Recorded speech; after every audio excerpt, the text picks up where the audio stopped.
অনেকে বলে কার সাথে কার বিয়ে হবে এটি জন্মেরও বহু বছর আগে হতে নির্ধারিত। কথাটি সত্যতা জানতে চাই।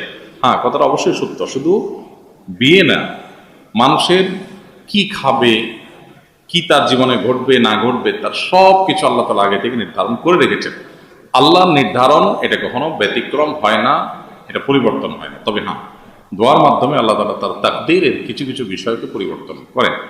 তো এই জন্য আমাদের জন্মেরও বহু বছর আগে কার সাথে কার বিয়ে হবে, কে কোথায় রিজিক পাবে, কে কতটুকু রিজিক পাবে, কার কোথায় মৃত্যু হবে, কে কি ভোগ করবে না করবে, তার বিস্তারিত সবকিছু আল্লাহ তাআলা লিখে রেখেছেন। তাকদীরের অনেকগুলো স্টেপ আছে।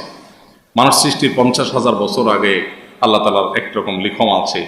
তারপরে বছরে বছরে আল্লাহ তাআলা লাইলাতুল কদরে মানুষের সারা বছরের তাকদীর লেখেন। আবার মানুষ যখন মাতৃগর্ভে থাকে তখন তার ভেতরে আল্লাহ তাআলা তার জীবনে যা ঘটবে সেই প্রোগ্রাম আল্লাহ তাআলা সেট করে দেন। এরকম নানাভাবে, নানা স্তরে, নানা স্টেপে মানুষের জীবনে তাকদীর এটা আল্লাহ তাআলা নির্ধারণ করে থাকেন। এটা সত্য। একজন দিনদার মুসলিমের সবচেয়ে ভয়ের জায়গা কোনটি হবে এবং সবচেয়ে খুশির কারণ কি হওয়া উচিত? একজন মুসলমানের সবচেয়ে আনন্দের জায়গা হবে যদি তিনি আল্লাহর প্রিয় পাত্র হয়ে জান্নাতে যেতে পারেন। তাহলে আল্লাহ বলেছেন, ফামান যুহজিহা আনিন নারি ওয়া উদখিলাল জান্নাতা ফাকাদ ফাজ। যে ব্যক্তিকে জাহান্নাম থেকে মুক্ত ঘোষণা করা হবে, ধীরে ধীরে দূরে সরানো হবে আর জান্নাতে প্রবেশ করানো হবে, সে সফল হয়ে যাবে, সার্থক হয়ে যাবে।